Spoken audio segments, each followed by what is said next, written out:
Welcome बच्चों, एक और नई क्लास में इकोनॉमिक्स की और विज्ञान आईएएस विज्ञान धर्म आईएएस की इस क्लास में आप सभी का हार्दिक स्वागत है। आज हम लोग एक नया टॉपिक पढ़ेंगे, बैंकिंग इन इंडिया।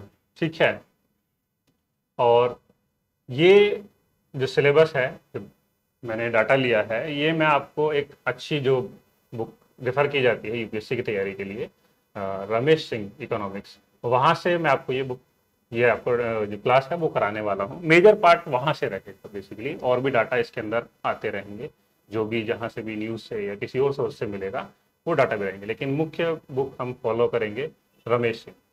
ठीक है, और बैंकिंग के बारे में आज हम लोगों को जानना है। सारी चीज़ें रहेंगी इस क्लास में, लगभग लगभग जो मुख्य बातें पढ़ी जानी है वो, जो यूपीएससी आमतौर पर अब तक पूछता आया है वो।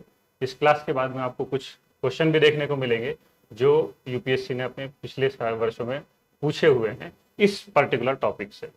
ठीक है, वो सब चीज़ें हम लोग देखेंगे। तो ठीक है, आइए आज की क्लास शुरू करते हैं और समझते हैं कि बैंकिंग क्या है, क्या भूमिका रहती है इसकी इकोनॉमिक्स में, और किस तरह से ये समझी जाती है इस देश के अंदर। ठीक है, तो पहली लाइन जो हम देख रहे हैं यहाँ पे कि banking banks are perhaps the most important financial intermediaries। क्या चीज है इंटरमीडियरी? यानी कि मध्यस्थ। बैंक मध्यस्थ कैसे हुए? समझते हैं कि ये बैंक है, ये एक पर्सन है, ये दूसरा पर्सन है। बैंक का कॉन्सेप्ट बता रहा हूँ सबसे पहले मैं, जो बैंक हम पढ़ने जा रहे हैं क्या चीजें होती हैं कि एक व्यक्ति के पास कुछ पैसे हैं, वो अपने पैसों को बैंक में जमा कराता है फॉर सर्टेन रीजन, अपनी सेविंग्स के लिए, इन्वेस्टमेंट के लिए और सिक्योरिटी के लिए। घर में रखेगा, चोरी हो सकते हैं। ठीक है, अपने पास रखेगा, उस पैसे में कोई वृद्धि नहीं होगी किसी तरह की, तो वो अपने पैसे को सेफ रखने के लिए बैंक्स में जमा कराता है। ठीक है, बैंक उस पैसे को उसकी सिक्योरिटी के रूप में अपने पास रखते हैं। और अब जब बैंक के पास वो पैसा आ गया है, बैंक उस पैसे का क्या करेगा? सिर्फ रखेगा और उसको ब्याज देगा, तो यहाँ तो बैंक को लॉस है। तो बैंक क्या करता है कि उस पैसे को लोन्स के रूप में किसी दूसरे कस्टमर को देगा, और जब वो लोन के रूप में किसी दूसरे कस्टमर को देगा, वहां से वो ब्याज अर्न करेगा, इंटरेस्ट। ठीक है, लोन देगा ये। तो इस तरह से बैंक एक इंटरमीडियरी का काम करता है। सरप्लस यानी कि जहां पैसा है, वहां से डेफिसिट यानी कि जहां पैसे की कमी है, उन दो चैनल्स के बीच में। जहां पैसा ज्यादा है वहां से लेकर सेव करेगा, और जहां पैसा कम है वहां लोन के रूप में देगा। जहां लोन दिया है वहां से ब्याज के रूप में पैसा कमाएगा, और कुछ पैसा उसकी सेविंग, जिसने पैसा जमा किया है वहां पर उसको ब्याज के रूप में देगा। तो इस तरह एक चैनल चलता है। बैंक इस तरह से हम देखते हैं कि बैंक इस तरह से हमारे देश में या लगभग सभी जगह पे काम करते हैं बैंक्स। ये बैंक के काम करने की प्रक्रिया है। इकोनॉमी में इनका बहुत बड़ा रोल रहता है जब ये इस तरह के काम किए जाते हैं बैंक द्वारा। तो बैंक के शीर्ष पर हमने सभी लोगों ने नाम सुना होगा, रिजर्व बैंक ऑफ इंडिया, भारतीय रिजर्व बैंक। ठीक है, क्या है भारतीय रिजर्व बैंक? दुनिया के लगभग सभी देश अपनी अर्थव्यवस्था, अपने बैंकिंग, अपने चीजों को संतुलित रखने के लिए, बढ़ाने के लिए और बैंकों को सही ढंग से चलाने के लिए एक सेंट्रल बैंक, केंद्रीय बैंक की स्थापना करते हैं।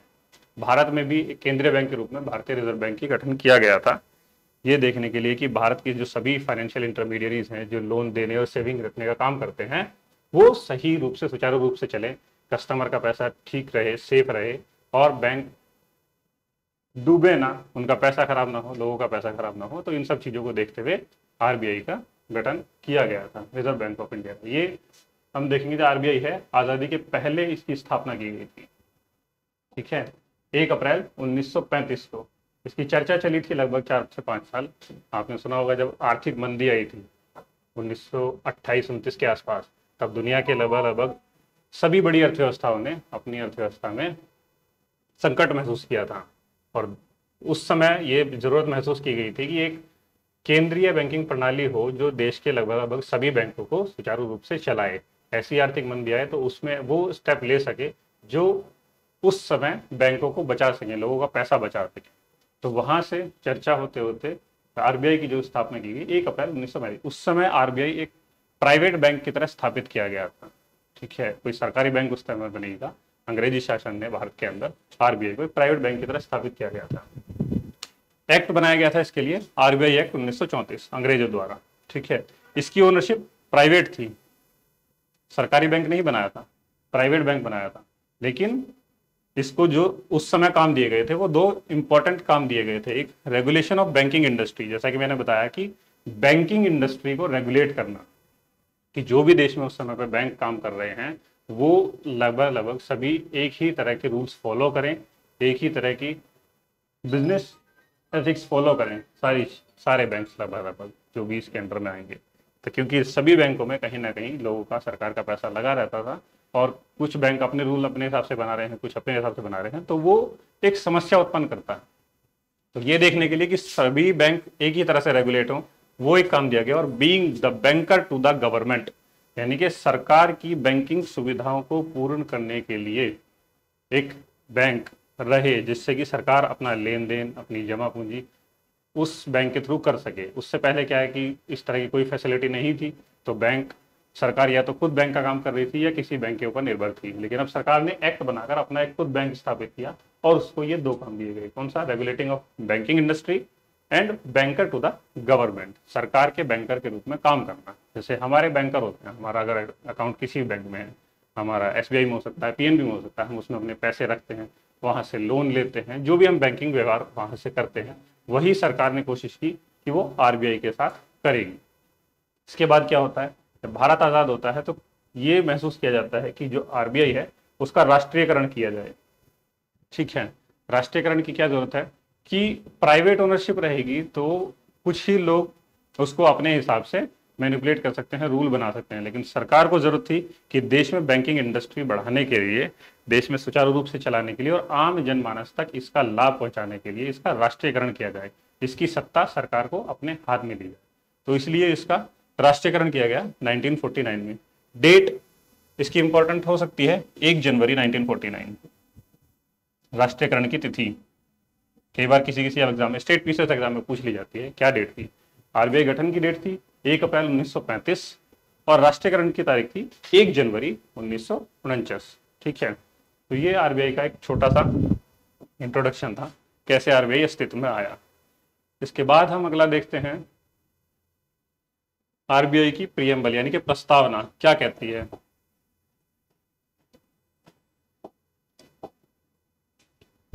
प्रस्तावना आरबीआई के वो उद्देश्य दिखाती है जो आरबीआई अपने गतिविधियों द्वारा प्राप्त करने के लिए, अपने उद्देश्य को प्राप्त करने के लिए कार्य करेगा।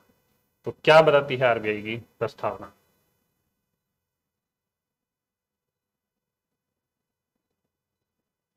ठीक है, देखिए ध्यान से देखेंगे एक वर्ड को। To regulate the issue of bank notes, क्या काम है? बैंक नोट्स को इश्यू करना। जो भी हम लोग मुद्रा देखते हैं अपने हाथ में, बैंक नोट्स जो हम परिचालन में देखते हैं मुद्रा व्यवहार के लिए, विनिमय के लिए, वो सब आरबीआई को इश्यू करने के लिए, रेगुलेट करने के लिए पावर दी हुई है। And keeping of reserves with a view to securing monetary stability.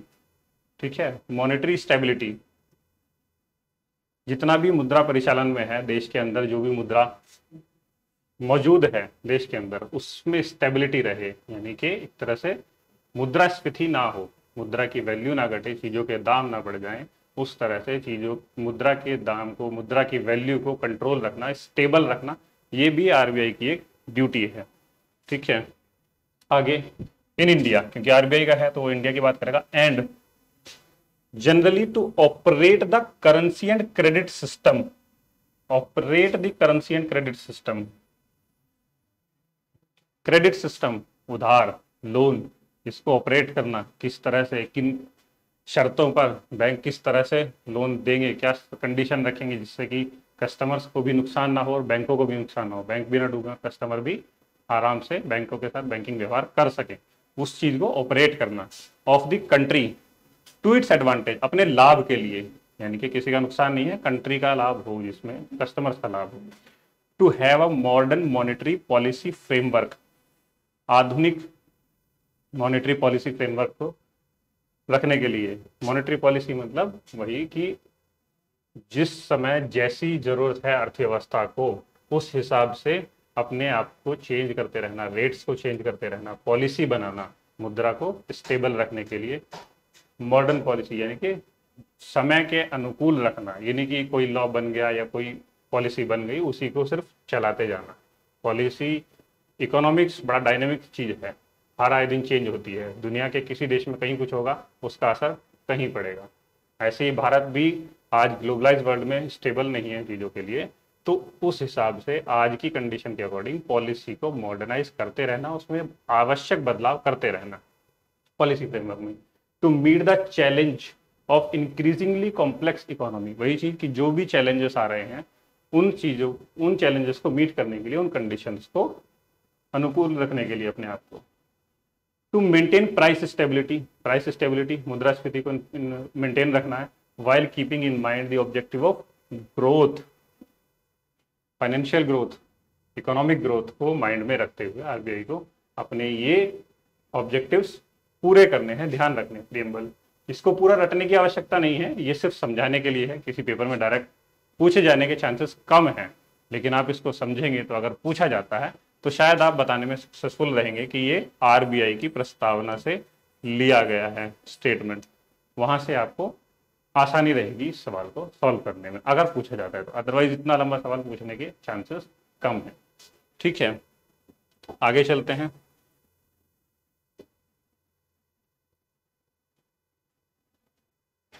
क्या फंक्शन है, क्या कार्य है आरबीआई के? मुख्य मोटा मोटा रूप से हमें इसकी प्रस्तावना से पता चलता है कि क्या क्या कार्य आरबीआई के हैं, जो उसकी प्रस्तावना में बताए गए हैं। वहां से हमें बहुत हद तक आइडिया मिल जाता है, लेकिन कुछ बिल्कुल क्लियर कट क्वेश्चन है या सीधे सीधे फंक्शन बताए गए हैं, क्या क्या आरबीआई के फंक्शंस हैं, इन पे सवाल आते हैं कि कौन सा आरबीआई का फंक्शन है, किस प्रकार वो काम करता है, या चार में से कौन सा नहीं है। तो एक एक फंक्शन किस किस तरह से काम कर रहा है, क्या क्या चीजें हैं, वो देख लेते हैं एक बार। देखिए, आरबीआई क्या काम करता है? मॉनेटरी अथॉरिटी, क्या मतलब इसका? Formulation, implementation and monitoring of the monetary policy, यानी कि मॉनेटरी पॉलिसी को बनाना, इम्प्लीमेंट करना, ठीक है, और मॉनिटर करना समय समय पर कैसे चल रही है मॉनेटरी पॉलिसी। आप न्यूज़पेपर में पढ़ते हैं कि आरबीआई की मॉनेटरी पॉलिसी कैसी चल रही है। ये कंट्री के अंदर मुद्रा को स्टेबल रखने के लिए, वही चीज इन्फ्लेशन कंट्रोल रखने के लिए जो पॉलिसी बनाई जाती है आरबीआई द्वारा। दो पॉलिसीज हम देखते हैं, एक मॉनेटरी जो यहाँ पर लिखी गई है मॉनेटरी पॉलिसी, एक देखते हैं फिस्कल पॉलिसी। ठीक है, फिस्कल पॉलिसी गवर्नमेंट बनाती है, सरकार, उसका अर्थव्यवस्था मेंटेन रखने के लिए, और मॉनेटरी पॉलिसी, मुद्रा पॉलिसी जो है वो हमारा आरबीआई बनाता है। ये डिफरेंस भी कई बार पूछा गया है कि फिस्कल पॉलिसी कौन बनाता है और मॉनेटरी पॉलिसी कौन बनाता है। मेंटेन प्राइस स्टेबिलिटी, प्राइसेस को कंट्रोल रखना है, कई चीज़ों के दाम ना बढ़ जाए, ज़्यादा ना घट जाए, डिप्रेशन ना जाए, इन्फ्लेशन ना जाए, वो चीज़ मेंटेन रखना। Keeping in mind the objective of growth, ये लाइन देखिए देखिए लग रही है कि जैसे प्रेम्बल के लास्ट लाइन जो है वो लगभग ये है, क्योंकि ये उसका एक फंक्शन है। प्रियम्बल पूरा फंक्शन बताती है क्या चीज रहेगी उसमें। आगे, करेंसी अथॉरिटी, क्या मतलब हुआ इसका? Issuing of new currency notes, ठीक है, जो भी नए नोट जारी किए जाते हैं इस देश में वो आरबीआई इशू कर रहा है। Except the currency and coins of ₹1, यानी कि ₹1 के नोट और जो भी सिक्के जारी किए जाने हैं उन्हें छोड़कर। वो कौन करेगा? ₹1 का नोट, उससे ज्यादा क्या आरबीआई करेगा? और सभी सिक्के वो किए जाते हैं issued by ministry of finance itself, उनका परिचालन जो है वो आरबीआई ही करेगा, यानी कि सर्कुलेशन में उनको आरबीआई ही लेकर आएगा बैंकिंग चैनल के थ्रू, लेकिन उनका जारीकर्ता कौन है? हमारी finance ministry.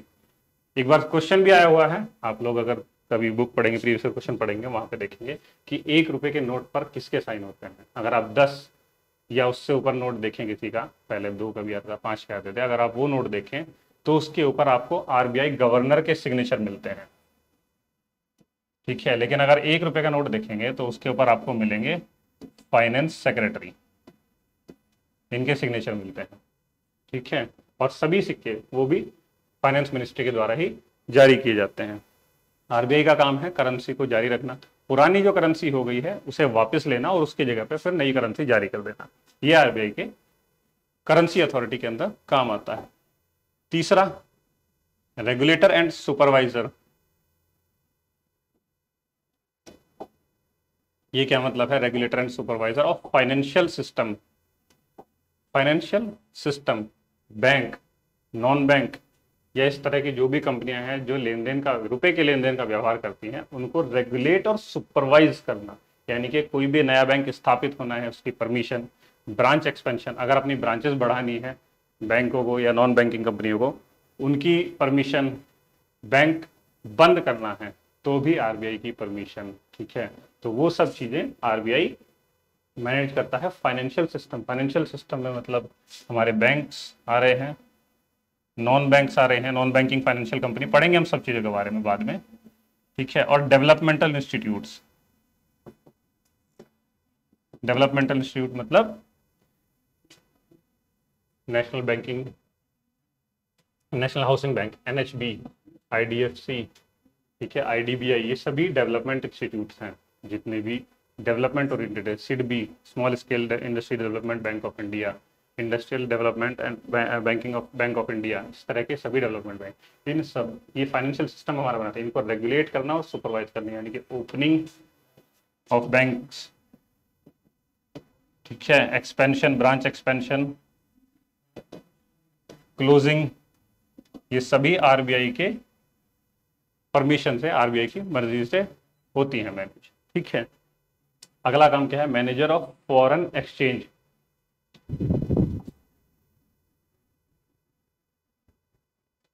Foreign exchange, Bharat का विदेशी मुद्रा कोष, ठीक है, उसका मैनेजर कौन है? हमारा आरबीआई। कहां चला गया? पीछे पेज पे।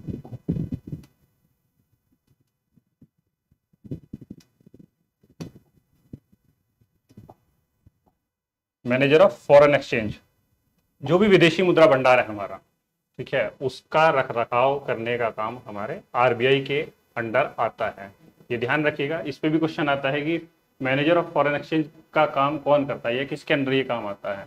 ये काम आता है आरबीआई के अंडर। क्वेश्चन दिए जाएंगे आपको, मिनिस्ट्री ऑफ फाइनेंस के अंडर आएगा या पीएमओ के अंडर आएगा, एसबीआई का नाम भी कई बार डाल दिया जाता है ऑप्शन में, और एक आरबीआई। तो वहां ध्यान रखना है कि जो फॉरेन एक्सचेंज रिजर्व है हमारे पास, जो हमारा विदेशी मुद्रा कोष है, उसका रख रखाव और मैनेजमेंट का काम आरबीआई के अंडर आता है, वो ध्यान देना है हमको। ठीक है, ये फंक्शन है। इसके आगे, ठीक है,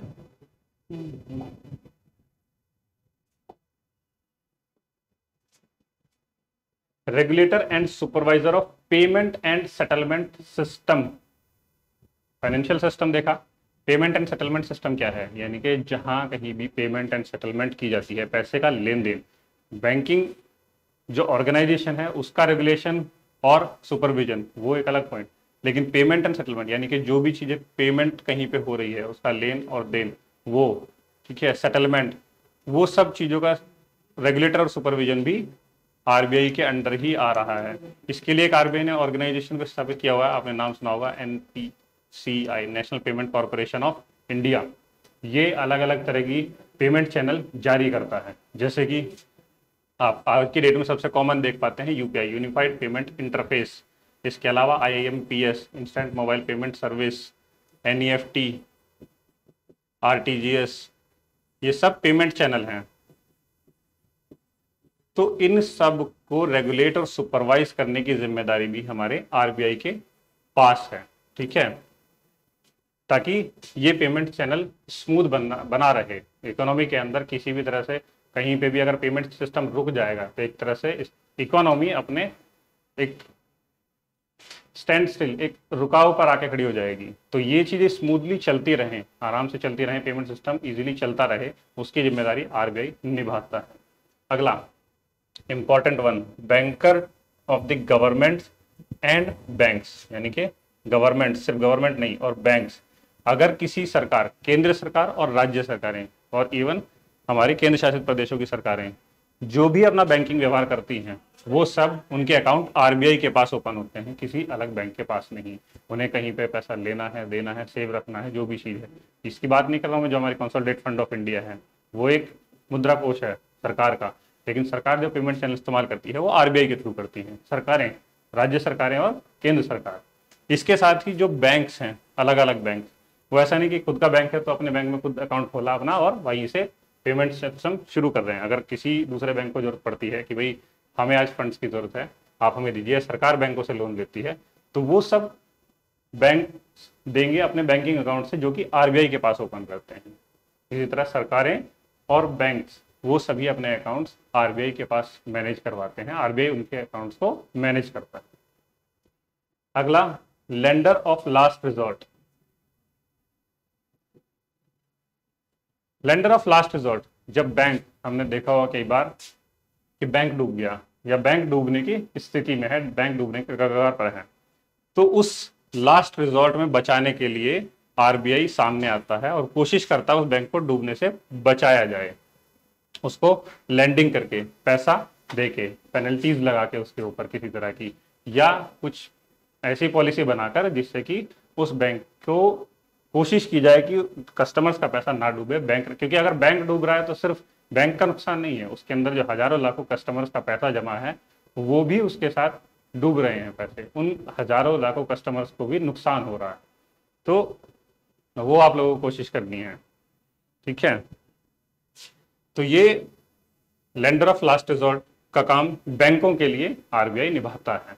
यानी कि जब बैंक, इससे पहले अगर हम देखते हैं पीसीए लगाता है बैंक, इनसे पहले जब बैंक, आरबीआई को खुद लगता है कि कोई बैंक की स्थिति अच्छी नहीं है, तो उससे पहले बैंक कोशिश करता है पीसीए, प्रॉम्प्ट करेक्टिव एक्शन, यानी कि उसी समय लिए जाने वाले निर्णय जो कि बैंक को बचाने में कारगर रहे, कि आप इस तरह की चीजें की, आप लोन देना बंद कीजिए, आप कस्टमर्स की प्रोफाइल जांचिए, कैसी प्रोफाइल के कस्टमर आपके पास यहाँ आ रहे हैं, उनकी केवाईसी कीजिए, तो ऐसी सब चीजें कीजिए जिससे कि आपके बैंक की जो अभी स्थिति खराब हो रही है उसको सुधारा जा सके, ठीक है। तो वहां पर, और जब पीसीए काम नहीं करते उसके बाद फिर बैंक को बचाने के लिए, डूबने से बचाने के लिए एक आखिरी कोशिश लेंडर ऑफ लास्ट रिजॉर्ट के रूप में आरबीआई करता है। और जब उससे भी बात बाहर जाती है तो फिर बैंक को बंद किया जाता है, कोशिश की जाती है कि अब कस्टमर्स का जो पैसा वापस हो सकता है वो वापस किया जाए, ठीक है। एक बार इसको दोबारा समझते हैं, banker of the governments and banks, also known age related functions, ठीक है। गवर्नमेंट, सरकारें और बैंक्स, ये बड़े इंस्टीट्यूशंस हैं सारे, ये एक बड़ी संस्थाएं हैं, ठीक है। तो इनको क्या है कि इन्हें भी अपना लेन देन का व्यवहार करना है। अगर किसी स्टेट गवर्नमेंट, ये बहुत शॉर्ट टर्म के लिए चीजें यूज होती हैं, सरकारों के पास भी अपना पैसा है, सरकारें टैक्सेस से इकट्ठा करती हैं पैसा, फाइन्स, पेनल्टीज, बैंक्स भी पैसा कमाते हैं, बैंक्स चार्जेस लेते हैं, फीस लेते हैं और कमीशन लेते हैं पेमेंट चैनल के थ्रू, वहां से पैसा सरकारें और बैंक दोनों ही कमाते हैं, दोनों के पास भरपूर पैसा होता है। लेकिन एक समय पर अगर कभी देखा जाए कि आज किसी एक बैंक के पास और एक दूसरा बैंक है, बैंक ए, बैंक बी, ठीक है,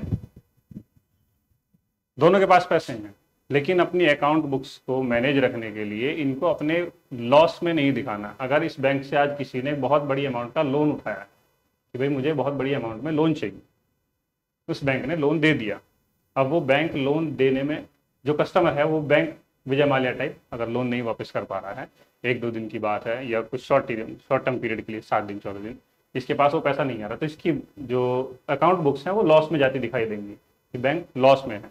तो बैंक वहां कोशिश करता है कि इस टेम्पररी लॉस को, अगर वो लॉस बड़ा हो गया है तो बुक्स में आएगा बाद में, अकाउंट बुक्स में, लेकिन अगर वो टेम्पररी लॉस है और उसको हम अभी, क्योंकि अगर बैंक लॉस में दिखाएंगे तो आरबीआई उनके ऊपर पीसीए लगाएगा, जिसकी हमने नीचे बात की, करेक्टिव एक्शन लेगा, तो बैंक उस शॉर्ट टर्म लॉस को या शॉर्ट टर्म जो भी उसका बैलेंस शीट बिगड़ रही है उसको कवर करने के लिए किसी दूसरे बैंक के पास अप्रोच करेगा कि मुझे कुछ पैसा ओवरनाइट या फोर्टनाइट, एक रात के लिए या एक हफ्ते के लिए, 15 दिन के लिए लोन चाहिए, ठीक है। तो ये पैसा आरबीआई के बैंक अकाउंट के थ्रू मूव होगा पैसा, या किसी सरकार ने अगर लोन मांगा है कि हमें आप लोन दीजिए, हमें इस पर्टिकुलर स्टेट में, पर्टिकुलर डिस्ट्रिक्ट में एक सड़क बनाने का काम कार्य करना है, ठीक है, सरकार के पास पैसा है लेकिन वो किसी दूसरी जगह में किसी दूसरी मद में लगा हुआ है, या तो उसके लिए पहले विधेयक पास कराया जाए, पैसा रिलीज कराया जाए, या फिर सरकार का अर्थव्यवस्था विभाग जो है, अर्थ विभाग, वो बैंक के पास अप्रोच करे कि हमें लोन की आवश्यकता है,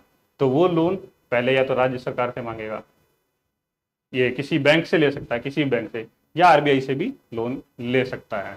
तो वहां आवश्यकता होती है राज्य सरकारों को अपने बैंक अकाउंट की। वो बैंक अकाउंट कहाँ ओपन है? आरबीआई के पास। यानी कि जो भी पैसे की जरूरत बैंकों को खुद या सरकारों को पैसे की जरूरत पड़ती है अपने खुद के पैसे के अलावा कुछ शॉर्ट टर्म पीरियड के लिए, वो पैसा सरकारें और बैंक्स, दूसरे सभी बैंक आरबीआई के अपने बैंक अकाउंट के थ्रू वो पैसा फॉलो करते हैं या पैसा ले पाते हैं। क्योंकि सरकारें और बैंक, पैसे की जरूरत सभी को है। जैसे हमने बताया, बैंक इंटरमीडियरी हैं, एक मध्यस्थ का काम कर रहे हैं। पैसा एक जगह सरप्लस से, यानी कि जहां ज्यादा है वहां से कम की तरफ जाना है। अगर एक सरकार के पास ज्यादा पैसा है, दूसरी सरकार के पास कम पैसा है, तो वो पैसा एक दूसरी जगह मूव कर सकता है लोन के रूप में, फिर वो वापस आएगा इंटरेस्ट ब्याज के रूप में।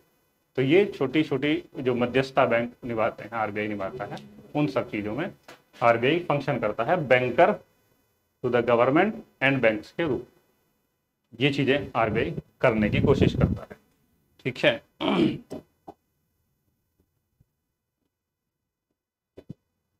इसके अलावा एक और छोटी सी चीज है, इसमें मेंशन नहीं है, मैं बता देता हूं। ओएमओ सुना होगा आप लोगों ने, ओपन मार्केट ऑपरेशंस भी आरबीआई करता है। ओपन मार्केट ऑपरेशंस समय समय पर आरबीआई करता रहता है। ये सरकारी संपत्तियां, सरकारी सिक्योरिटी, गवर्नमेंट सिक्योरिटी जिनको बोला जाता है, उनका लेन देन करना। यानी कि जो सरकार के ट्रेजरी बिल्स, टी बिल्स या गवर्नमेंट सिक्योरिटी हैं अलग अलग,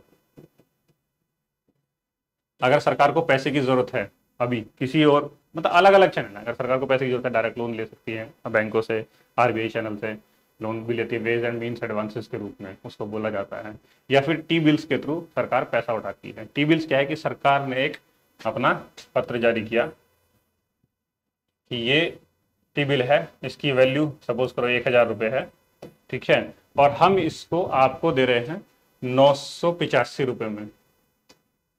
ठीक है, जब आप इसको हमसे वापस लेने आएंगे तब हम आपको 1000 रुपये पूरे दे देंगे।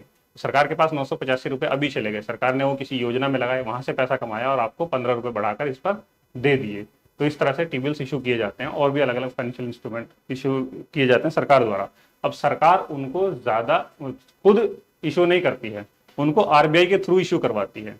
तो आरबीआई की ये जो व्यवस्था है, ओपन मार्केट ऑपरेशन, यानी कि खुले बाजार में सरकार की गवर्नमेंट सिक्योरिटीज, जीसैक बोलते हैं इनको, गवर्नमेंट सिक्योरिटीज का लेन देन, बेचना और खरीदना, ये काम भी आरबीआई सरकारों के लिए करता है। ठीक है, तो ये भी इसका एक फंक्शन है।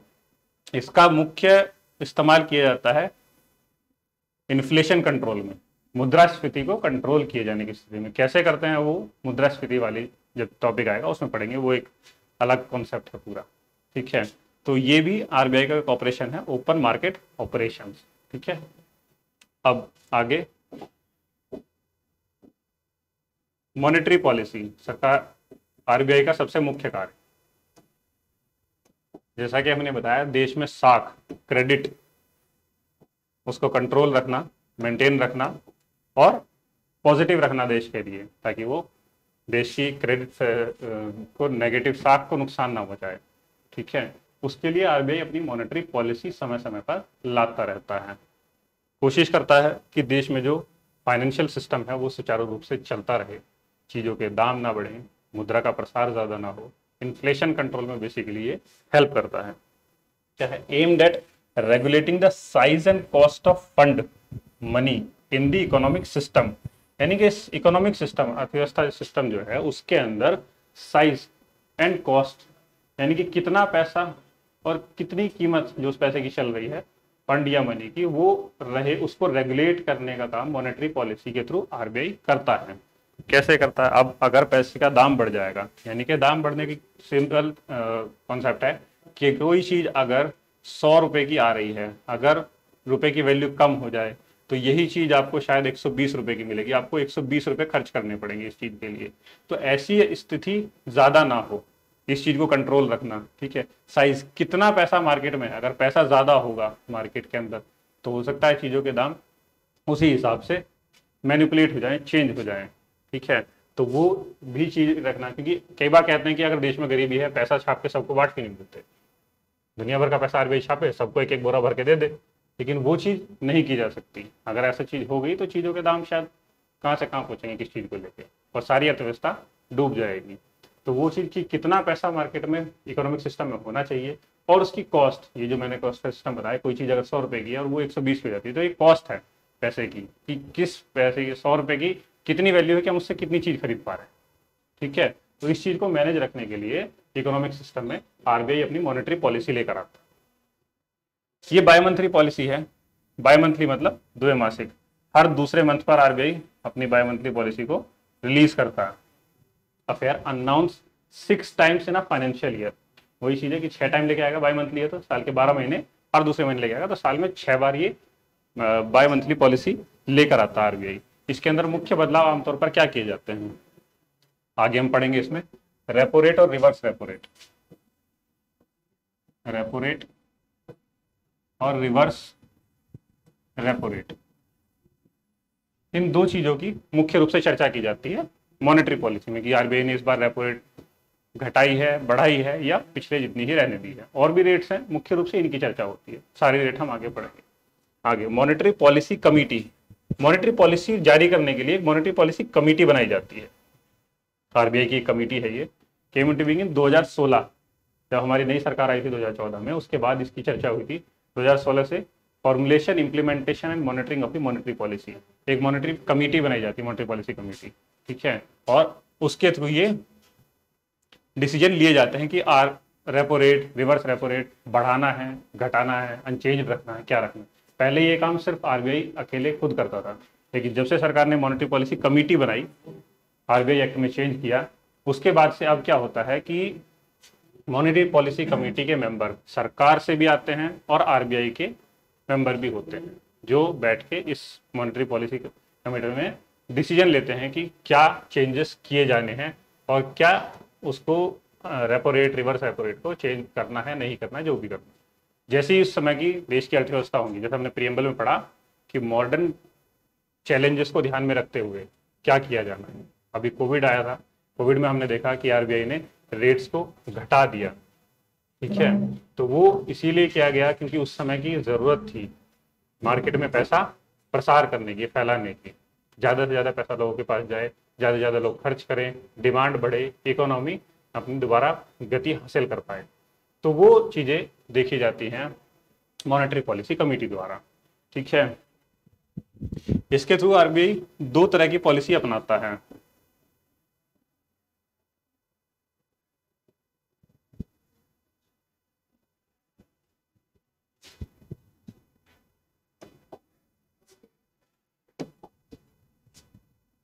एक्सपेंशनरी और कॉन्ट्रैक्शनरी मॉनेटरी पॉलिसी, इनका क्या मतलब है। एक्सपेंशनरी मतलब एक्सपेंड करना, फैलाना, पैसे का प्रसार करना, कि जब अर्थव्यवस्था में पैसा कम है तो पैसे को ज्यादा से ज्यादा मार्केट में डाला जाए। एक इस तरह की सोच के साथ आरबीआई अपनी मॉनेटरी पॉलिसी लेकर आता है। दूसरा कॉन्ट्रैक्शनरी, कि मार्केट में पैसा ज्यादा हो गया है, उस पैसे को सोख लिया जाए, पैसे को खींच लिया जाए। ये सब आरबीआई अपनी मॉनेटरी पॉलिसी के थ्रू करता है। सिर्फ रेट्स में चेंज कर इतना फर्क आ जाता है। कैसे आता है, एक छोटे से रूप में समझेंगे कि जब आरबीआई अपनी रेपो रेट या reverse repo rate, bank rates वगैरह घटाता है, बढ़ाता है, अगर आरबीआई अपनी लैंडिंग की रेट, उधार जो बैंकों को देता है या बैंकों की जो भी जमा पूंजी आरबीआई के पास रखी जानी होती है सीआरआर के रूप में या एसएलआर के रूप में खुद के पास रखी जानी, अगर बैंक उस रेट को बढ़ा देगा तो बैंकों के पास पैसा कम बचेगा फर्दर आगे लोन देने के लिए, ठीक है। और लोन देने के लिए कम पैसा बचेगा तो ऑब्वियस सी बात है मार्केट में पैसा कम जाएगा। तो इस तरह से आरबीआई कोशिश करता है कॉन्ट्रैक्शनरी मॉनेटरी पॉलिसी के लिए कि पैसा बाहर कम जाए और ज़्यादा से ज़्यादा बैंक के पास रहे। अगर आरबीआई को एक्सपेंशनरी पॉलिसी अपनानी है, यानी कि पैसे का प्रसार करना है, पैसा मार्केट में लेकर आना है, तो उसके लिए क्या करता है कि रेट्स को चेंज करेगा फिर से, जिससे कि ऐसी कंडीशन बने कि मार्केट में पैसा फैले। G securities, government securities, open market operation में हमने देखा कि इनको आरबीआई बेच खरीद कर भी पैसे को कंट्रोल करता है। अगर आरबीआई इन गवर्नमेंट सिक्योरिटीज को बेच देगा, बेच रहा है मतलब लोगों से पैसा ले रहा है। अगर लोगों से पैसा ले रहा है तो क्या हो रहा है कि पैसा सिस्टम में आ रहा है, मतलब आरबीआई के पास आ रहा है, बैंकों के पास आ रहा है। कॉन्ट्रैक्शनरी मॉनेटरी पॉलिसी, अगर आरबीआई इनको खरीद रहा है, आरबीआई ने सिक्योरिटी खरीदी और पैसा मार्केट में दे दिया, तो पैसा मार्केट में चला गया मतलब एक्सपेंशनरी, पैसा एक्सपेंड कर रहा है, मार्केट में जा रहा है। तो इन दो चीजों को ध्यान में रखने के लिए मॉनेटरी पॉलिसी अपने डिसीजन लेती है कि आरबीआई अभी एक्सपेंशनरी पॉलिसी अपनानी है या कॉन्ट्रैक्शनरी, पैसे को सोख लेना है या पैसे को प्रसार करना है मार्केट के अंदर। ठीक है, अगला पॉइंट, जो अलग अलग रेशियो डिसाइड किए जाते हैं आरबीआई की मॉनेटरी पॉलिसी में, आरबीआई के द्वारा समय समय पर जारी किए जाते हैं, कौन कौन से हैं?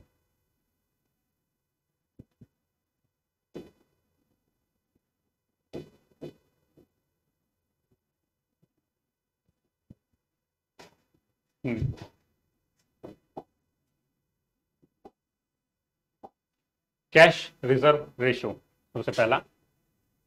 अखबारों में, न्यूज़पेपर में, न्यूज़ में हम लोग कई बार इस वर्ड को सुनते होंगे, या जो अब आने वाले वर्ड हैं, CRR, SLR, bank rate, repo rate, reverse repo rate, ठीक है, मार्जिनल स्टैंडिंग फैसिलिटी, इस तरह के रेट आगे हम लोग न्यूज़ में सुनते हैं। तो ये है क्या चीज़, इन्हें एक एक कर जान लेना जरूरी है इकोनॉमिक्स समझने के लिए।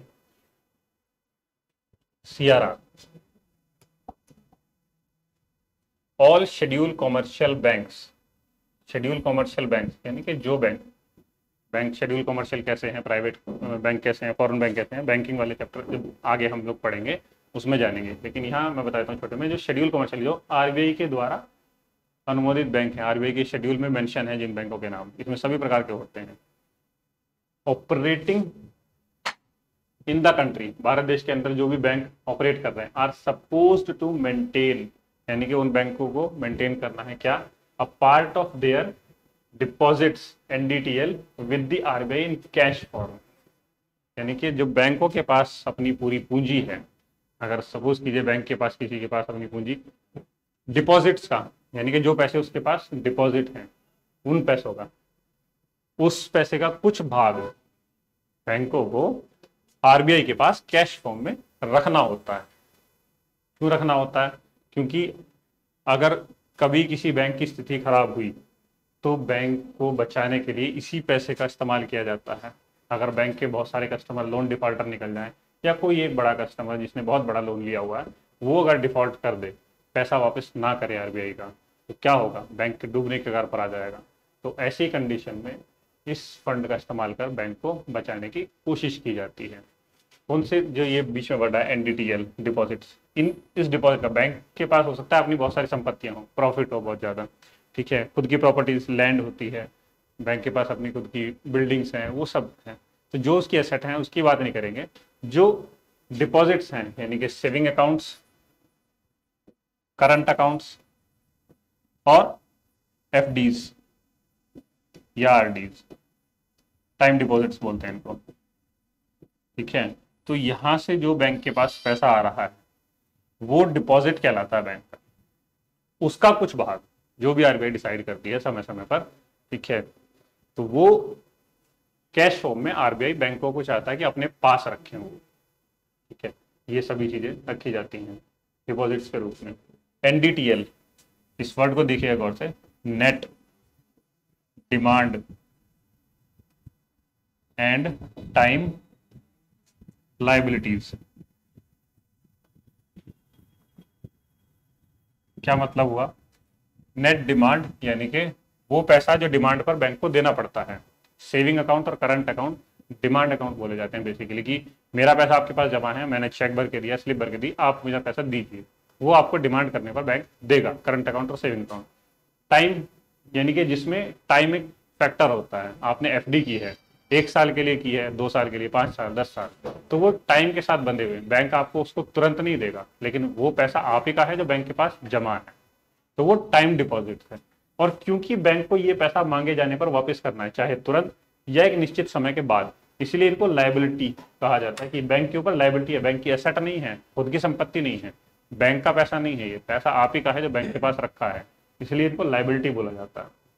बैंक की लाइबिलिटी जो बैंक को वापस करनी है, तो ये net demand and time liabilities with the RBI in cash form, यानी कि बैंक को कैश फॉर्म में अपने पास रखने के लिए बैंक कहता है कि आरबीआई कहता है कि बैंक्स जो देश में काम कर रहे हैं इन द कंट्री, उनको अपने पास रखना है। ये एक रेशियो है, बैंक समय समय पर इसको जारी करता है। दूसरा,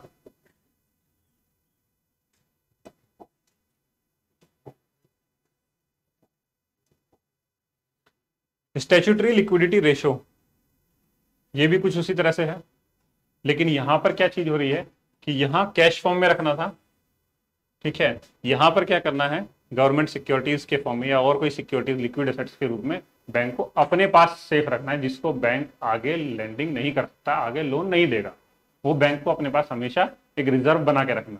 पहले आरबीआई के पास रखना पड़ रहा था वो विद द आरबीआई, अब बैंक खुद के पास रखेगा, ठीक है, विद देमसेल्व्स, अपने पास रखेगा इन नॉन कैश फॉर्म, ठीक है, नॉन कैश मतलब लिक्विड एसेट्स में नहीं रखना है। Banks earn income in this investment as per the configuration of the investment in government security, यानी कि गवर्नमेंट को कुछ सिक्योरिटीज के रूप में वो पैसा रखना है। यहाँ पे एक डिफरेंस और है कि जब बैंक अपने पैसे कैश फॉर्म में आरबीआई के पास रखेंगे, यहाँ बैंक कोई भी इंटरेस्ट अर्न नहीं करते हैं आरबीआई से, लेकिन जब बैंक गवर्नमेंट सिक्योरिटीज में इन्वेस्ट करके उस सिक्योरिटी को अपने पास सेव करके रखते हैं, तो क्या होता है कि उस सिक्योरिटी पर वो इंटरेस्ट अर्न करते हैं, रिटर्न अर्न करते हैं। तो यहाँ अंतर सीआरआर और एसएलआर में क्या अंतर है कि यहाँ सभी ऑल शेड्यूल कमर्शियल बैंक्स इन दी कंट्री दोनों ही है, यहाँ पर पैसा सिर्फ आरबीआई के पास रखना है, यहाँ उनको खुद के पास रखना है। यहाँ वो इंटरेस्ट अर्न नहीं करेंगे, आरबीआई के पास रखेंगे, कैश फॉर्म में रखेंगे, यहाँ नॉन कैश फॉर्म में रखेंगे और इंटरेस्ट अर्न करेंगे, यहाँ पैसा वो अर्जित करेंगे इसके ऊपर। ये दो बड़े डिफरेंसेस हैं। ये सीआरआर नॉर्मली अभी के आसपास 3.5% के आसपास चल रही है और ये लगभग 18.5% के आसपास। डाटा चेंज होता रहता है, डाटा पर मत जाइएगा क्योंकि डाटा हर दूसरे महीने बदलने के पूरे चांस रहते हैं। जब आप एग्जाम के लिए जाएंगे उस समय नया डाटा देख कर जाएंगे कि क्या अब डाटा चल रहा है, उस समय लास्ट मॉनेटरी पॉलिसी जो आई है उसमें क्या डाटा आया है। मोटा मोटा ये 3-4% के आसपास मिलेगा आपको, या 18 से 20% के आसपास आपको मिलेगा, ठीक है। दोनों के डिफरेंसेस समझ लिए, एक बार देखिएगा, इनको याद कीजिएगा। आगे बैंक रेट,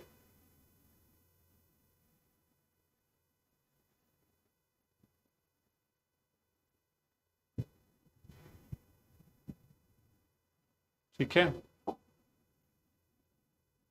एक और रेट आरबीआई डिसाइड करके देता है, बैंक रेट।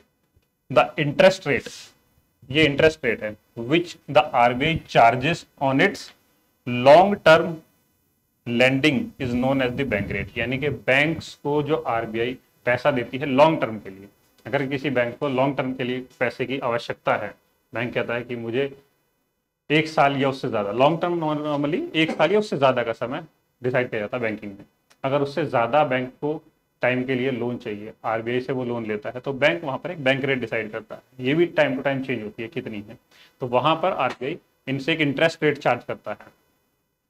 होता क्या है कि जब बैंक आरबीआई से पैसा उठाते हैं 1 साल ज्यादा, बैंक की साख चेक की जाती है आरबीआई द्वारा कि इसकी रिपेमेंट कैपेसिटी कितनी है, क्या ये पैसा वापस कर पाएगा नहीं कर पाएगा, तभी पैसा दिया जाना है। और ऐसे ही बैंक भी नॉर्मल कस्टमर्स के साथ वही प्रक्रिया फॉलो करते हैं कि उसकी साख कैसी है, उसकी इनकम कैसी है, रेगुलर है, इरेगुलर है, बिजनेस है, सैलरीड है, क्या है, वो सब चीज़ें एनालाइज करके तब बैंक लोन देती है। तो बैंक आरबीआई से लोन क्यों ले रहे हैं, ताकि वो आगे लोन दें, आगे लोन देंगे, वहां से इंटरेस्ट अर्न करेंगे, इंटरेस्ट अर्न करेंगे, तो यहाँ जो आरबीआई ने इंटरेस्ट मांगा है उसका कुछ पार्ट यहाँ चला जाएगा, और बाकी अगर यहाँ से 7.5% आया और आरबीआई ने 5% इंटरेस्ट इनसे मांगा है, तो 2.5% तो बैंक का प्रॉफिट हुआ, बैंक ने यहाँ 2.5% गेन किया। तो इस तरह से बैंक आरबीआई से या और भी क्लाइंट जो हैं वो कोशिश करते हैं कि पैसा ले जाए। तो कौन कौन आरबीआई से ये पैसा ले सकता है इस तरह से बैंक रेट आधार पर? सरकारें, government of India, state governments, ये पैसा लेते हैं। जैसे कि हमने बताया था कि आरबीआई के पास बैंकर टू द गवर्नमेंट्स, तो सरकारें आरबीआई से लोन ले सकती हैं बैंक रेट पर। बैंक्स भी लोन लेते हैं। फाइनेंशियल इंस्टीट्यूशंस, फाइनेंशियल इंस्टीट्यूशंस कौन से हो गए हमारे? सेबी, इसके अंदर और बैंक्स भी आते हैं, नॉन बैंकिंग फाइनेंशियल कंपनीज भी आती हैं, ठीक है, डेवलपमेंटल इंस्टीट्यूट्स भी आते हैं, नाबार्ड, इस तरह के जो भी फाइनेंशियल इंस्टीट्यूट्स हैं वो आरबीआई से पैसा ले सकते हैं। कोऑपरेटिव बैंक्स, बैंक वाले चैप्टर में देखेंगे कोऑपरेटिव बैंक्स क्या है, वो भी पैसा लेते हैं। एनबीएफसीज, जैसा कि मैंने यहाँ पे लिखा है, एनबीएफसीज ले सकते हैं पैसा, और अदर इंस्टीट्यूशंस, मतलब ये इनका आरबीआई का क्लाइंटेल है जो आरबीआई से बैंक रेट पर 1 साल या उससे ज़्यादा के लोन ले सकते हैं ताकि आगे लेंडिंग कर सकें, डेवलपमेंटल वर्क्स में उस पैसे को लगा सकें। ठीक है, तो बैंक रेट इस काम में आती है। आगे रेपो रेट और रिवर्स रेपो रेट। एक वर्ड सुना होगा हमने, liquidity adjustment facility, LAF, liquidity adjustment facility. ये क्या चीज है? इन्फ्लेशन कंट्रोल का मेजर है अगेन ये, कि इन्फ्लेशन जब ज्यादा हो रही है या इन्फ्लेशन जब कम हो रही है, मुद्रास्फीति, मुद्रा का प्रसार मार्केट में ज्यादा है या कम है, उसको लिक्विडिटी वहीं से है ये वर्ड, कि मुद्रा मार्केट में कितनी आसानी से, कितनी सरलता से अवेलेबल है। ठीक है, तो उस मुद्रा को मैनेज करने के लिए अगर ज्यादा है तो सोख लेनी है मार्केट से ताकि चीजों के दाम ना बढ़े, और अगर कम है तो उसका प्रसार करना है। एक्सपेंशनरी कॉन्ट्रैक्शनरी पॉलिसी जो हमने पढ़ी थी वो देखनी है, कहीं इकोनॉमी डिप्रेशन में ना चली जाए, इकोनॉमी नेगेटिव में ना जानी शुरू हो जाए। तो उन चीजों को मैनेज करने के लिए लिक्विडिटी एडजस्टमेंट फैसिलिटी कैसे करती है? रेपो रेट और रिवर्स रेपो रेट, ये दो मुख्य चीजें आरबीआई अपनी मॉनेटरी पॉलिसी में सबसे ज्यादा ध्यान इन्हीं चीजों पर रहता है कि रेपो रेट और रिवर्स रेपो रेट का क्या हुआ, घटा या बढ़ा। क्या LAF हिंदी में तरलता समायोजन सुविधा, याद करने के लिए थोड़ा सा ध्यान दीजिएगा इसका। ठीक है, तो उस चीज को ध्यान रखने के लिए अब ये है क्या चीज, पहले पढ़ते हैं। रेट ऑफ इंटरेस्ट, यहां भी ये इंटरेस्ट रेट है। The RBI charges from its clients, client कौन कौन से थे हमने पीछे देखा, governments, banks, financial institutions, cooperative banks etcetera, in their short term borrowing. Bank rate का हमने देखा, बैंक रेट में लॉन्ग टर्म बोरोइंग थी 1 साल से ज्यादा, यहाँ शॉर्ट टर्म बोरोइंग की बात हो रही है। इज दी रेपो रेट, यानी कि जो भी क्लाइंट्स हैं, governments, banks, financial institutions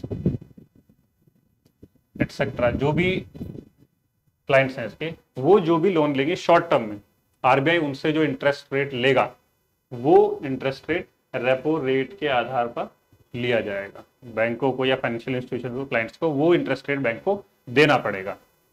short term में लेने के लिए क्या जरूरत है, जैसे कि मैंने पहले बताया था कि जो भी अपने अकाउंट बुक्स को मैनेज करने के लिए, अगर आज के दिन मैं एक फाइनेंशियल इंस्टीट्यूशन हूँ, मेरे पास मेरे अकाउंट में, मेरी बुक्स में मुझे दिख रहा है कि किसी की पेमेंट सेटल नहीं हुई है, मेरे पास सपोज करो कि 100 करोड़ रुपया आना था, वो आज अटक गया है, तो मुझे एक दिन के लिए भी होता है, एक दिन के लिए आरबीआई से वो 100 करोड़ रुपया अपनी बुक्स को मैनेज करने के लिए चाहिएगा। ठीक है, तो वो मैं आरबीआई से एक दिन के लिए लूंगा। ठीक है, कोई भी हो सकता है उसमें, बैंक हो सकते हैं, फाइनेंशियल में कोई भी हो सकता है, वो इस तरह की फैसिलिटी को अवेल करते हैं। ये 1 दिन, 7 दिन, 14 दिन शॉर्ट टर्म पीरियड के लिए ली जाती है। अभी हमने देखा 2020 में आरबीआई ने एक दूसरी फैसिलिटी इशू की थी, long term repo. Long term repo, tenure of the LTRO will be from 1 साल 1 ईयर टू 3 ईयर्स। ठीक है, aimed at promoting enhanced lending, यानी कि लैंडिंग को बढ़ाने के लिए। रेपो रेट आमतौर पर बैंक रेट से कम रहती है, तो बैंक्स कोशिश करते हैं कि बैंक रेट पे ना जाके रेपो रेट पे जाएं, अपनी शॉर्ट टर्म लैंडिंग को पूरी करें, लॉन्ग टर्म में ना लें क्योंकि उसका रेट ज़्यादा है। शॉर्ट टर्म में लेंगे, आगे बैंक के पास पैसा आता है, अगर 7 दिन के लिए भी लिया या 14 दिन के लिए लिया और बैंक को सिर्फ 7 दिन के लिए वो पैसा आगे लोन पे देना है, तो ये कम रेट पर मिलेगा बैंक रेट से, तो बैंक इसको लेंगे और आगे लैंडिंग के लिए दे देंगे। जब वहां से पैसा आएगा, ब्याज आएगा, अपना ब्याज का प्रॉफिट रख के आरबीआई को ब्याज के साथ पैसा वापस करते हैं। तो आरबीआई ने कहा कि ये रेपो रेट जो है आपको हम लॉन्ग टर्म में भी देंगे, जिसका टाइम होगा 1 साल से लेकर 3 साल तक। अब होगा क्या कि बैंकों ने रेपो रेट पर पैसा बैंक आरबीआई से उठाया, ठीक है, और फिर वो बैंक के पास 1 साल या 1 साल से 3 साल के बीच में उसको वापस करना है। या तो बैंक 1 साल के लिए ले रहा है, 2 साल के लिए, 3 साल, 2.5 साल, जैसे भी, और फिर उस पैसे को बैंक आगे लोन के रूप में दे सकता है। तो बैंक ने, आरबीआई ने लेंडिंग को बढ़ाने के लिए, क्योंकि लोग कह सकते हैं कि भाई इसकी जरूरत क्या थी, बैंक रेट तो हमारे पास था, लेकिन बैंक रेट रेपो रेट से ज्यादा होता, तो बैंक उस पर जाना पसंद नहीं करते। तो बैंक, आरबीआई ने कहा कि आप लॉन्ग टर्म रेपो पे लीजिए लोन, और इसको चुकाने की अवधि आपकी 1 साल से ज्यादा रहेगी। रेपो रेट की तरह नहीं जिसको आपको बहुत छोटे टाइम के लिए चुकाना है। ठीक है, तो ये एक कोशिश थी कि लैंडिंग को बढ़ाया जा सके, उधार या लोन ज्यादा से ज्यादा मार्केट में दिया जा सके लोगों को। तीसरा, reverse repo rate. Reverse repo, RBI जब बैंकों का पैसा अपने पास रखता है, क्यों रखेगा आरबीआई अपना पैसा? इसलिए रखेगा कि जब हमारे पास ज्यादा पैसा है, हम क्या करते हैं, उस पर इंटरेस्ट कमाने के लिए अपना पैसा बैंकों के पास रखते हैं कि अगर घर में रहेगा तो 100 रुपये ही रहने हैं, लेकिन अगर बैंक के पास जा रहे हैं तो उसके ऊपर हमें, अगर हम सेविंग अकाउंट में डालते हैं 2.5 से 3% का ब्याज मिलेगा, और अगर एफडी करते हैं उसकी तो 4 से 5% का ब्याज मिलेगा।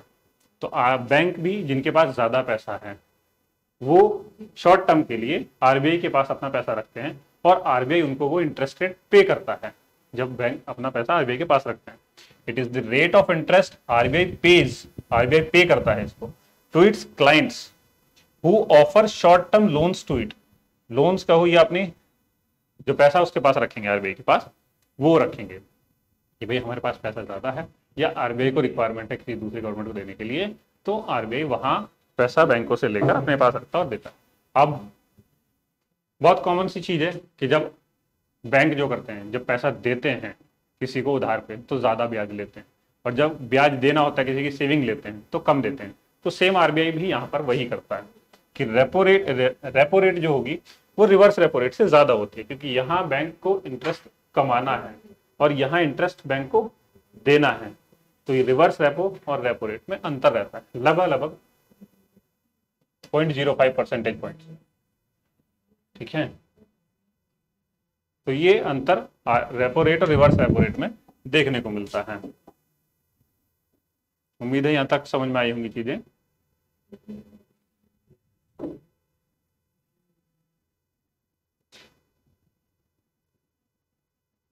Marginal standing facility,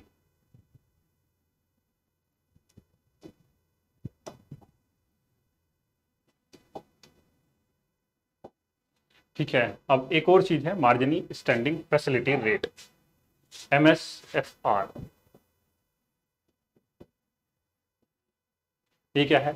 bank can borrow overnight, एक रात के लिए, up to 1% of their net demand and time liabilities, इसकी पहले बात हुई थी, फ्रॉम द आरबीआई।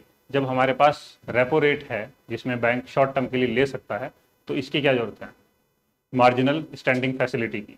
ये वो कंडीशन है जब बैंक अपनी रेपो रेट की लिमिट को खत्म कर चुके होते हैं। रेपो रेट की लिमिट में जो पैसा लिया जाना है वो बैंकों ने ले लिया, लेकिन बैंक की कंडीशन अभी भी अच्छी नहीं है, उसके पास और बैलेंस बुक में नेगेटिविटी है, तो बैंक फिर इस कंडीशन पर जाता है, ठीक है, कि मार्जिनल स्टैंडिंग फैसिलिटी पर जाएगा। यहां पर वो अपनी सिर्फ 1% of net demand and time liabilities के परसेंटेज के रूप में पैसा आरबीआई से ले सकता है। और क्योंकि ये वो कंडीशन है जब बैंक को पैसे की बहुत ज्यादा जरूरत पड़ रही है, रेपो रेट वो ले चुका है आरबीआई से और अब उसे और पैसा चाहिए, तो यहां पर पेनल्टी लेता है बैंक उनसे, interest rate of 1% higher than the current repo rate. कि ये कंडीशन खराब है बैंक की, बैंक को इतना पैसा और लेना पड़ा, यानी कि बैंक की कंडीशन अच्छी नहीं है, तो इसीलिए कोशिश, ये एक तरह की पेनल्टी है बैंक के ऊपर कि वो 1% ज्यादा देंगे रेपो रेट से, कि आप इस इतनी खराब कंडीशन में क्यों आए हैं। हाँ, ये ओवरनाइट के लिए है, सिर्फ ओवरनाइट के लिए है कि बैंक को उस कंडीशन में आना पड़ रहा है जी। रेपो रेट से 1% ज्यादा है ना, जो भी रेपो, क्योंकि रेपो रेट पे बैंक उनको पैसा दे ही रहा है, लेकिन बैंक की कंडीशन अभी भी अच्छी नहीं, उसको और पैसा चाहिए, तो वो net demand and time liabilities का सिर्फ ज्यादा ज्यादा 1% तक उधार और ले सकता है, और उसके ऊपर 1% रेपो रेट से ज्यादा ब्याज उसको देना पड़ेगा। नेगेटिव टर्म है बैंकों के लिए। मैंने बताया ना कि जब बैंक की कंडीशन खराब है तो आरबीआई उसके ऊपर 1% की पेनल्टी लगा रहा है, ये 1% पेनल्टी के रूप में है उसके ऊपर। हाँ बिल्कुल, ठीक है ना, तो ये 1% की पेनल्टी के रूप में आरबीआई के ऊपर लगा रहा है, यानी कि जब जिस बैंक को यहाँ तक आने की जरूरत पड़ रही है, मतलब उसकी कंडीशन अच्छी नहीं चल रही है, बैंक उस कंडीशन में पीसीए के लिए भी जा सकता है। पीसीए का जिसका जिक्र किया मैंने, प्रॉम्प्ट करेक्टिव एक्शन, कि बैंक उसके ऊपर रेस्ट्रिक्शन लगा सकता है कि भाई आप लैंडिंग बंद करो, अपनी कस्टमर बेस अपना बढ़ाओ, केवाईसी ठीक करो, आप जो है ज़्यादा अकाउंट ओपन नहीं कर सकते, ब्याज आपको ज़्यादा देना पड़ेगा तो आपका पैसा जाएगा, आप ज़्यादा लोन नहीं दोगे क्योंकि लोन आप ज़्यादा देते जा रहे हो और कस्टमरों का पैसा वापस नहीं कर रहे हैं, मतलब आपके लोन देने के तरीके में कुछ गड़बड़ है, जिससे कि आपका कस्टमर बेस ठीक नहीं बन रहा है। तो बैंक इस तरह की कंडीशन पर आ सकता है। अगर किसी बैंक को यहाँ तक आने की आवश्यकता पड़ रही है तो बैंक चेक करता है, वेरीफाई। तो ये थी हमारी कुछ इंपॉर्टेंट टर्म्स आरबीआई से रिलेटेड और हमारी मॉनेटरी पॉलिसी रिलेटेड। ठीक है, तो यहाँ तक इसको अभी यहीं तक रखेंगे, टॉपिक बहुत बड़ा है, आगे क्लासेस में इसको कंटिन्यू रखेंगे। आरबीआई यहाँ तक है, इसके आगे हम बैंकिंग पढ़ेंगे, फाइनेंशियल इंस्टीट्यूशंस पढ़ेंगे, डेवलपमेंटल इंस्टीट्यूशंस हुए, नॉन बैंकिंग फाइनेंशियल कंपनीज हुई, एटसेट्रा, वो सब चीज़ें आगे हम लोग देखते चलेंगे। इसके अलावा मैंने इसमें कुछ क्वेश्चंस भी जोड़े हैं आगे, जो आप लोग देखेंगे कि इस टॉपिक से जो यूपीएससी ने क्वेश्चंस पूछे हुए हैं वो किस लेवल तक के पूछे जाते हैं, और इतना पढ़ने के बाद हम किस कंडीशन में हैं कि वो क्वेश्चंस हम लोग सॉल्व करने की स्थिति में हैं या नहीं है। आइए देखते हैं।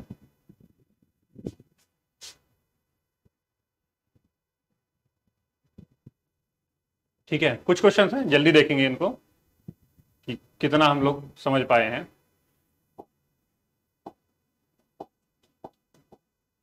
देखिए, when the cash reserve ratio is increased, जब आरबीआई ने सीआरआर को बढ़ाया है बाय आरबीआई, इससे क्या होगा, यानी कि जो बैंक को कैश फॉर्म में पैसा आरबीआई के पास रखना पड़ रहा था, ठीक है, आरबीआई ने रेट बढ़ा दिया। अगर इसके पास 100 रुपए थे, पहले बैंक कहता था कि आप 3.5% रखिए, अब बैंक कहता है 4.5% रखिए, तो पहले बैंक के पास रुपए बचते थे लगभग 96.5, ठीक है, अब बच रहे हैं 95.5%। तो बैंक के पास पैसा घट गया, बैंक के पास पैसा ज्यादा रहता तो वो ज्यादा लोन देता, अब बैंक के पास पैसा कम है तो बैंक कम लोन दे पाएगा, क्योंकि बैंक को ज्यादा पैसा आरबीआई के पास रखना पड़ रहा है, क्योंकि आरबीआई ने सीआरआर को बढ़ाया है। क्या कंडीशन आती है इसमें, increase the supply of money in the economy, जब बैंक के पास पैसा कम है तो बैंक कम ही लोन देगा, इंक्रीज नहीं डिक्रीज हो रही है, तो decrease the supply of money in the economy. तो ये हमारा करेक्ट आंसर है कि पैसे की सप्लाई मार्केट में डिक्रीज हो रही है, आरबीआई ज्यादा पैसा अपने पास मांग रहा है बैंकों से कि आप ज्यादा पैसा मेरे पास रखेंगे, अपनी net demand and time liabilities का, ज्यादा पैसा आरबीआई के पास, कम पैसा बैंकों के पास, और बैंक आगे कम ही लोन दे पाएंगे। तो ये हमारा करेक्ट आंसर बनता है इसे, decrease in the supply of money in the economy. ठीक है, इजी क्वेश्चन है, जब कॉन्सेप्ट आप सीआरआर का पढ़ लेंगे उससे आपको क्लियर हो जाएगी। दूसरा, ओपन मार्केट ऑपरेशंस, इसके बारे में मैंने आपको बताया था क्या चीज होती है, मींस क्या मतलब है इसका, ठीक है, प्रीवियस ईयर क्वेश्चन है ये सारे, यूपीएससी ने पूछे हुए हैं, आप इनका लेवल देख सकते हो, पढ़ने के बाद ये शायद आपको आसान लगेंगे, अब हो सकता है पहले आपको ना समझ में आते, ईयर किसी के आगे मेंशन है किसी में नहीं है, लेकिन है सभी आए हुए। क्या है open market operations, sale of agriculture product, क्या पढ़ा था हमने कि government securities RBI sale and purchase करता है, सेल भी करता है परचेज भी करता है। Agriculture product in the government regulated mandis, गलत। दूसरा, सेल एंड परचेज, यहां तक ठीक है, ऑफ बॉन्ड एंड सिक्योरिटीज, यहां तक भी ठीक है, टू द कमर्शियल बैंक्स, ठीक है, बाय द आरबीआई, आरबीआई करता है, बिल्कुल ठीक, ठीक है, यही पढ़ा था हम लोगों ने, sale and purchase of bond and security by the RBI to the government, government को नहीं कर रहा है, गवर्नमेंट की सिक्योरिटीज को मार्केट में कर रहा है, ठीक है ना, टू द कमर्शियल बैंक या अदर क्लाइंट्स, उनको कर रहा है, sale and purchase of the bonds and securities by the commercial banks to the customer, ठीक है, आरबीआई करता है इस काम को।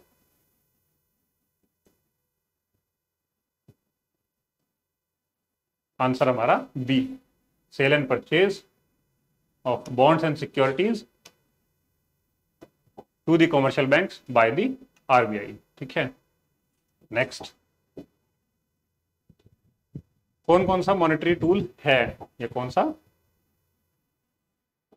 नहीं है, which is not the monetary tool. Monetary tool में हमने क्या क्या पढ़ा, हमने सबसे पहले देखा सीआरआर, हमने देखा एसएलआर, हमने देखा bank rate, repo rate, reverse repo rate, marginal standing facility rate. ये देखिए हमने, कौन सा है, सीआरआर है बिल्कुल, एसएलआर है, ओपन मार्केट ऑपरेशंस, गवर्नमेंट की सिक्योरिटीज की सेल एंड परचेज आरबीआई के द्वारा। डेफिसिट फाइनेंसिंग ये आरबीआई का काम नहीं है, ये गवर्नमेंट का काम है। जब बैंक गवर्नमेंट के बजट में कमी आती है, गवर्नमेंट के एक्सपेंडिचर, उनकी कमाई से खर्चे ज़्यादा हो जाते हैं, तब सरकार जो है डेफिसिट फाइनेंसिंग करती है। डेफिसिट मतलब कमी, घाटा, घाटे की पूर्ति करना, ये काम सरकार का है, ना कि बैंक का। तो ये नॉट द मॉनेटरी टूल। तो 3 हमारे मॉनेटरी टूल है, ये हमारा मॉनेटरी टूल नहीं है। ठीक है, करेक्ट आंसर इसका सी। ओके, डेफिसिट फाइनेंसिंग नहीं है monetary tool. Next question, same पहले क्वेश्चन जैसा है ये भी। अगर ध्यान से हमने वो क्वेश्चन पढ़ाया तो इसमें भी हमें कोई समस्या नहीं आनी है। Lowering of rate, bank rate, long term lending rate to the clients by the RBI, by the Reserve Bank of India leads to. अब यहाँ पर भी वही चीज है कि लोअर कर दिया है बैंक ने, बैंक रेट को कम किया है। यानी कि क्या हो रहा है, बैंक इंस्टीट्यूशन अब कम रेट पर लोन ले पाएंगे आरबीआई से। जब उन्हें कम रेट पर लोन मिल जाएगा तो वो ज्यादा लोन लेंगे, क्योंकि उनको रेट कम मिल रहा है, और आगे मार्केट में ज्यादा लोन वो दे पाएंगे। उनके पास पैसा ज्यादा है, रेट पे उनको कम इंटरेस्ट रेट मिल रहा है, बैंक से कम रेट पर लेंगे और आगे मार्केट में दे पाएंगे। क्या कहता, more liquidity in the market, okay, less liquidity in the market, no change in the liquidity in the market, mobilization of more deposit by the commercial bank.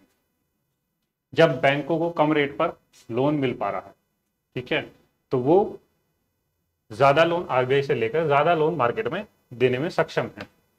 तो इससे क्या होगा, मार्केट में लिक्विडिटी बढ़ेगी, पैसा मार्केट में ज्यादा आएगा। ठीक है ना, मार्केट की लिक्विडिटी को ये बढ़ा देगा। A, more liquidity in the market, market के अंदर पैसे का प्रसार ज्यादा होगा। Next question,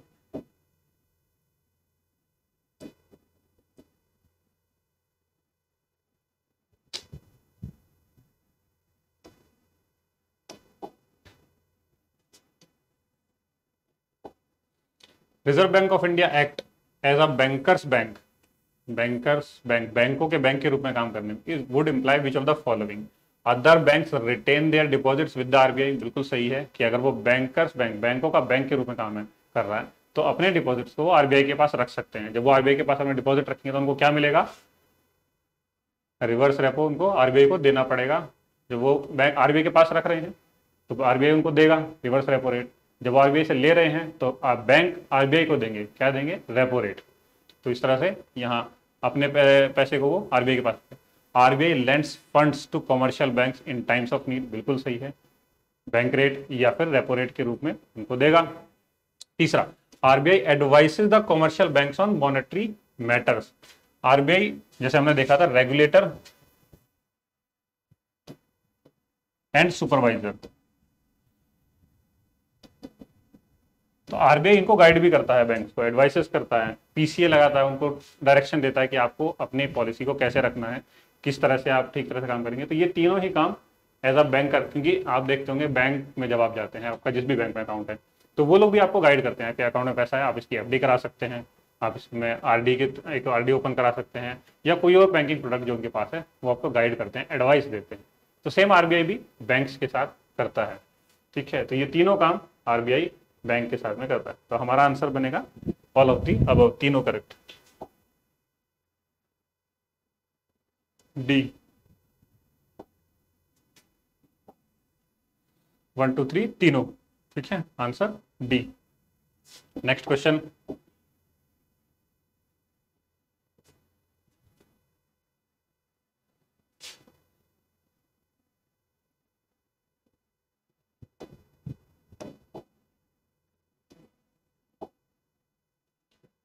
which of the following measures would result in increase in the money supply in the economy। 2012 का क्वेश्चन है ये।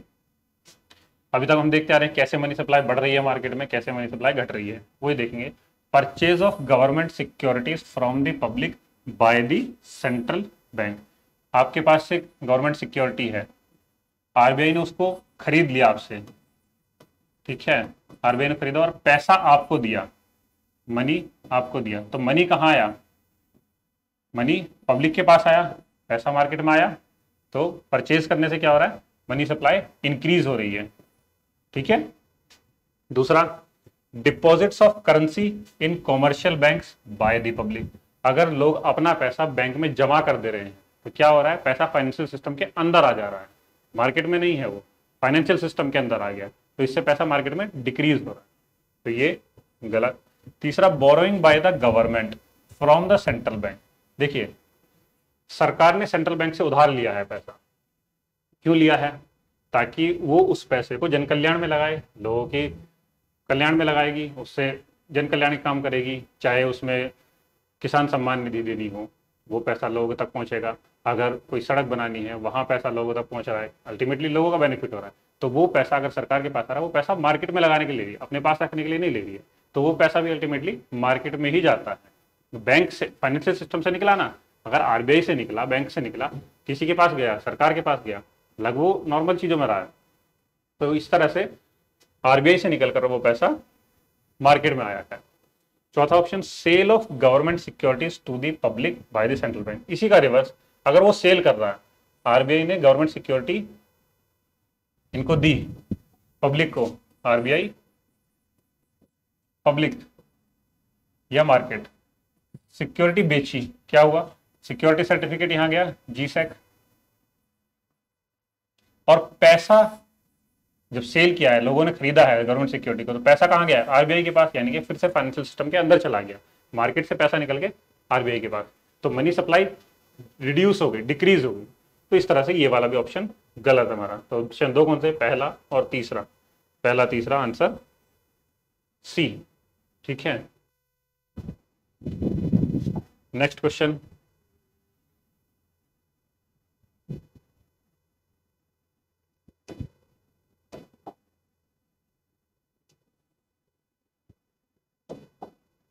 RBI, reserve Bank of India, regulates the commercial banks in matters, 2013 का क्वेश्चन है, 13 का, किन किन matters में वो रेगुलेट करता है।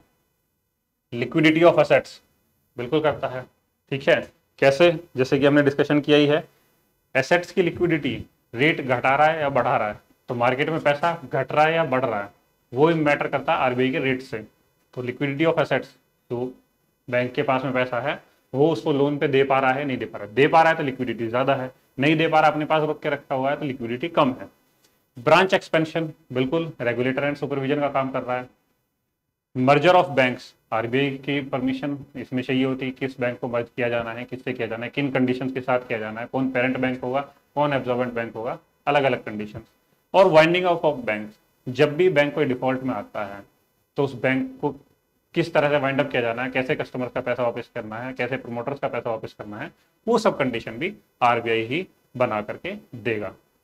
चार ऑप्शन सही है, option D is the correct answer, okay.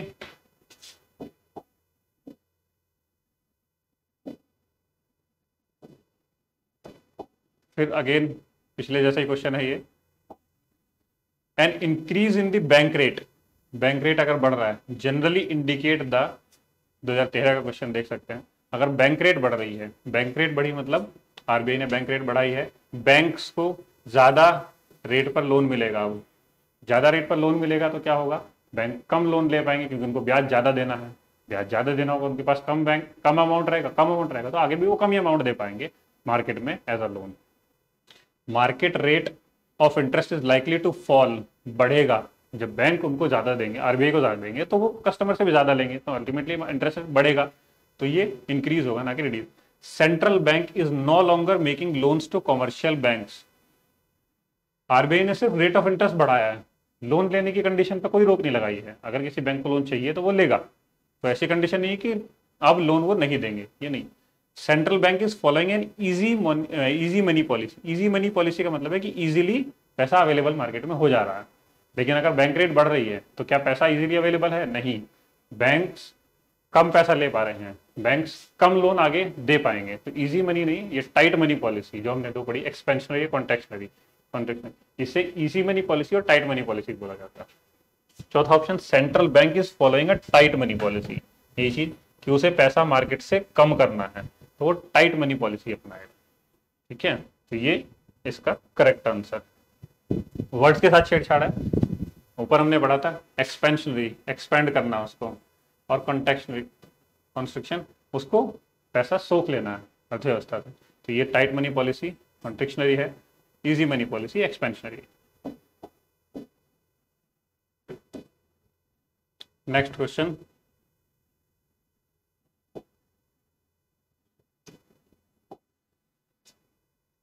दो टर्म है यहाँ पे, मार्जिनल स्टैंडिंग फैसिलिटी रेट जो हमारी लास्ट टर्म थी, जो हमने रेट्स पढ़े थे, और दूसरा net demand and time liability. RBI ने सिर्फ इतना पूछा है कि समटाइम ये अपीयर होते हैं न्यूज में, ये कहाँ आपको देखने को मिलते हैं, सिर्फ इतना क्वेश्चन है। Banking operation, communication networking, military strategy या supply and demand of agriculture product.